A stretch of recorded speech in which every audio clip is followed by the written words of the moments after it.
All right, g'day, hi, and welcome. This is kind of like the part two of the, pro-natalist argument and why guys would be pro-natalist. And I know there's going to be, well, not all men are pro-natalists. There's a lot of men out there that are, deadbeat dads and stuff. Yeah, okay, I get that part too. But what I'm talking about is the men that do advocate for it.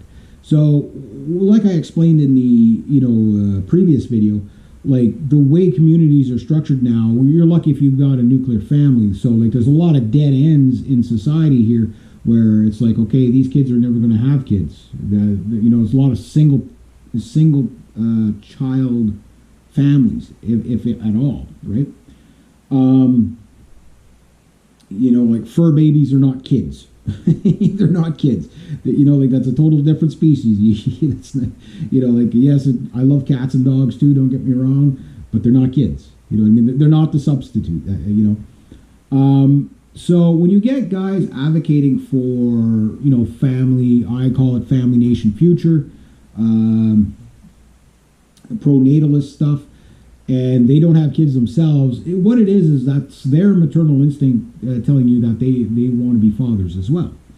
And there's nothing wrong with that. That's fine. That's not a vulnerability. That's actually human nature, male nature, is to father children. Like that is a thing, right? And if you talk to anybody, usually most dads will tell you that, most dads, not all dads, I get it, there's always the outliers, but most of them, once after the first kid, they're like, I'd like to have a few more, like the wife to have a few more, you know what I mean? Because once they, and I get it, there's a lot of broken homes and stuff like that, but the ones that get it right, like they usually want big families because what happens to the man typically, if he's of any sort of right-hand path, upstanding character, is that he realizes life is much bigger than himself, and by planting a seed, so to speak, he can then realize a future, family nation future.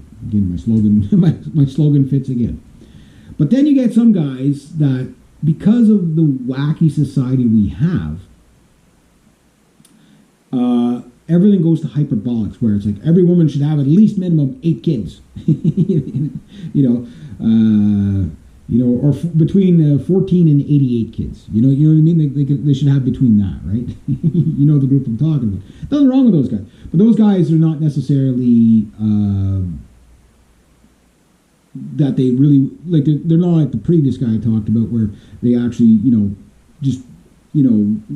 something bigger than themselves. They want to pass that torch on to the, to their bloodline and stuff like that, to the children, and about the future, and be a part of that. These guys are just more in panic mode that, oh my God, the numbers are lopsided. We need, demographic replacement in company with,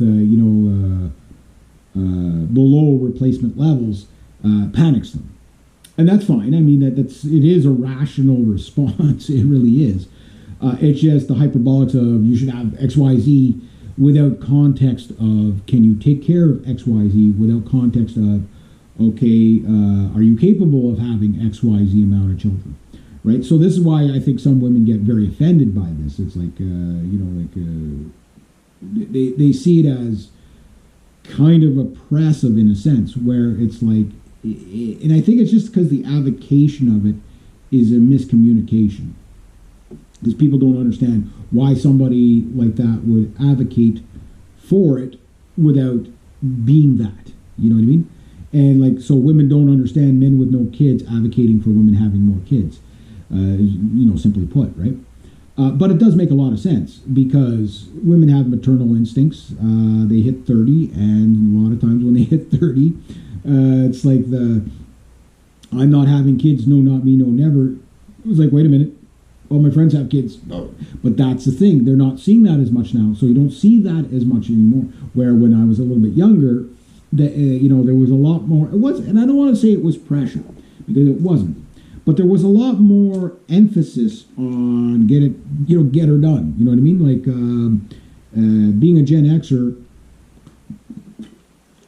most parents, from the time you were of age, started planting the seed of, you're going to be, in a couple of years, you're going to be a young man. You might want to start thinking about how you're going to take care of a family, stuff like that. The women, hey, you're starting to get into your most fertile years there. You're pretty young. You might want to see if you can get a ring on your finger somewhere and start raising a family.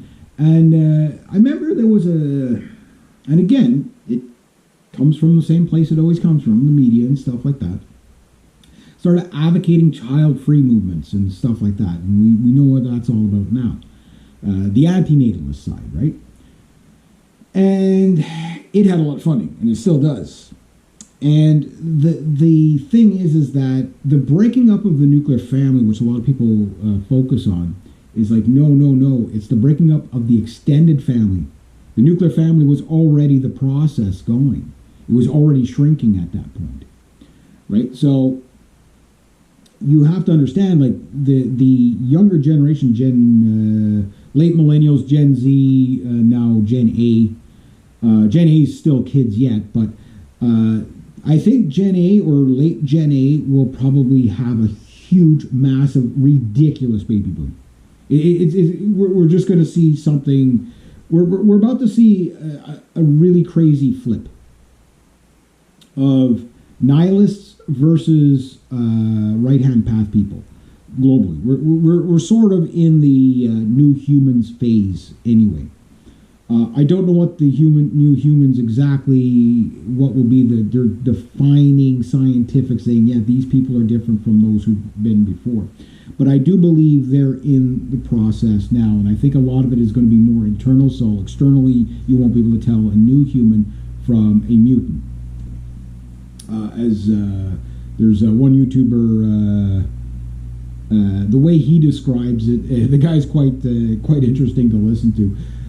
But he describes it a little bit differently. I call it the suicide gene. People that are just very left-hand path, very nihilistic.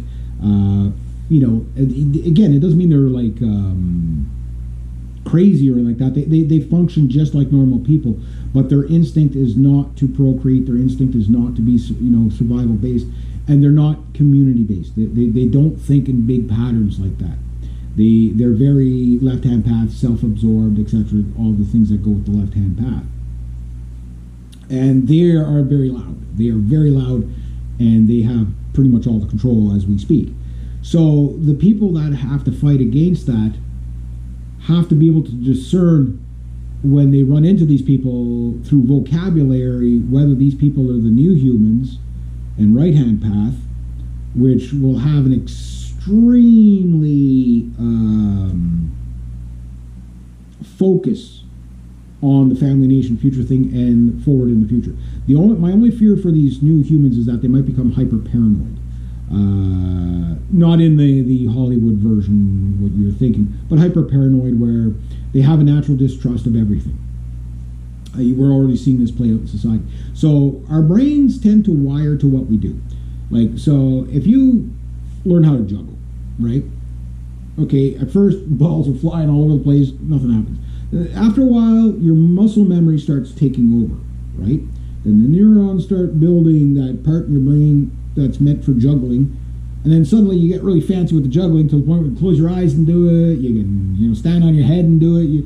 It's like it becomes second nature. It becomes ingrained.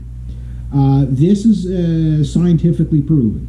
I'll make a third part here.